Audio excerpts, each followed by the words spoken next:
wabarakatuh. Hello everyone, my name is Khayyira and I am from Azhar 36 Islamic Junior High School, Bandung. Today, I would like to tell you guys a story with the title of Khayyira, the Pathfinder. I hope you enjoy the story. So, the format of princess stories is always well known. They are raised in castles, taught how to curtsy and smile, and then married off to a prince they hardly know. And if they are fortunate, their happily ever after is presented to them like a ball gown. However, Princess Khayyira of the Kingdom of Valoria desired more than just a gown. She desired, well, boots. Being the youngest of 3 sisters, Khayyira never enjoyed needlework or graceful dancing like her sisters did. She would like to slip into the library, trace maps with her fingers, and learn the names of the rivers and mountains outside the castle walls.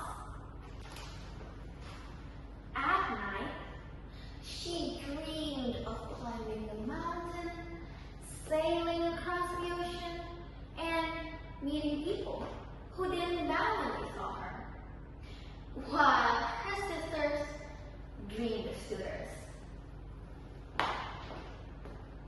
Khayyira, your time has come, her father, the king, said at breakfast one summer morning. Prince Khayyira of Meroe meet his mom. He is supposed to be your match. Khayyira puts her spoon down. But, father, I don't want a match.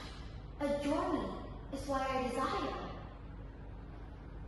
Halfway to his mouth, the king's fork froze.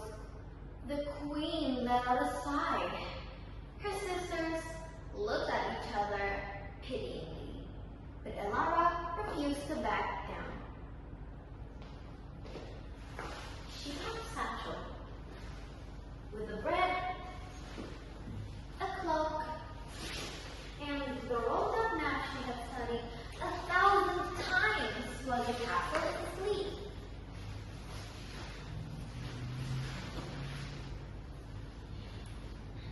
If they don't let me choose my path, then I'll make one myself, she said to herself as she puts on her sturdy boots.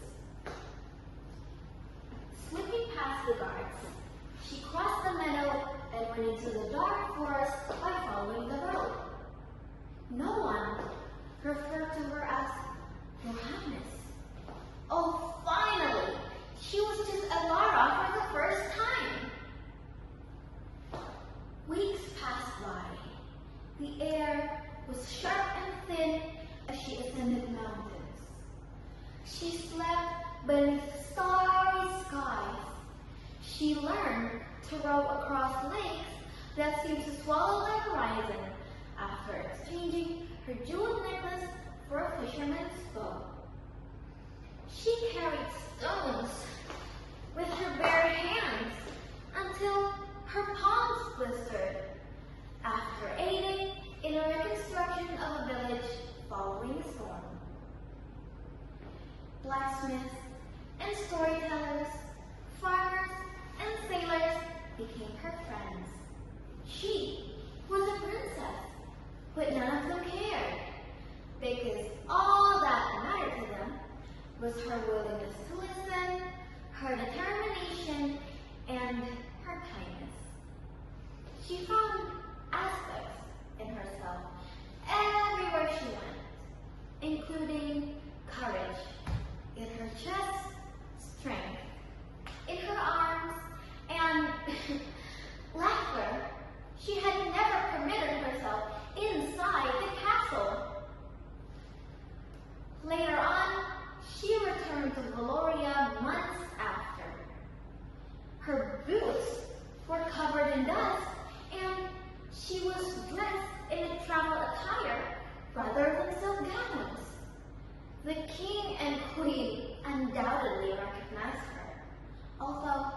The guards didn't at first.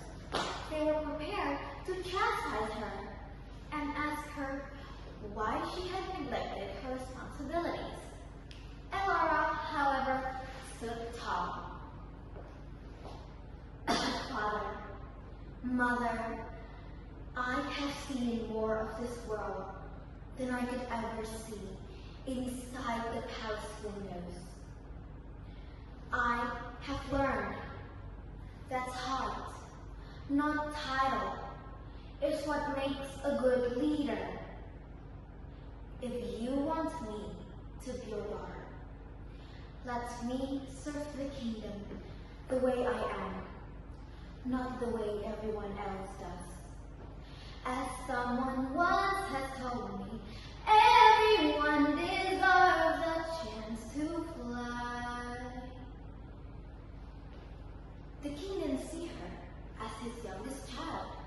He saw someone who had changed after toughened by the wind and sun, but full of confidence. He slowly puts down the crown he had polished for her wedding. Well, it is possible that a princess was meant to get married, but it is possible that a princess was also meant to make the choice. That meant Elara was no longer just a princess of Valoria. She changed her name into Elara the Pathfinder and became the first royal to serve people instead from the throne. And that was the end of her happily ever after. Thank you for listening.